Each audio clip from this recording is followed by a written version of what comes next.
សួស្តីអ្នកទាំងអស់គ្នាខ្ញុំលីភាឥឡូវនេះខ្ញុំកំពុងតែនៅលើប្រាសាទបាពួនហើយនៅពីក្រោយរបស់ខ្ញុំគឺជារូបព្រះពុទ្ធបដិមានៅលើជញ្ជាំងនៃប្រាសាទតែម្ដងជារូបព្រះពុទ្ធចូលបរិនិព្វាន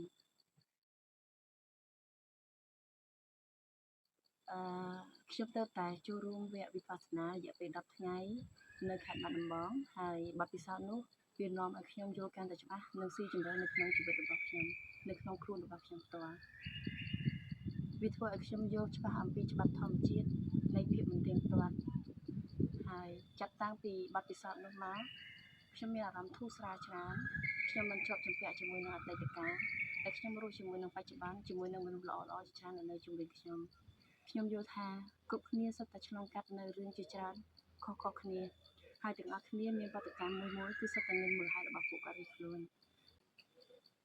សូមឲ្យអ្នកទាំងអស់គ្នាបានសុខឬផុតពីទុក្ខសូមឲ្យអ្នកទាំងអស់គ្នាជោគជ័យគ្រប់ភារកិច្ចនិងដំណើរជីវិតទៅដល់រលូន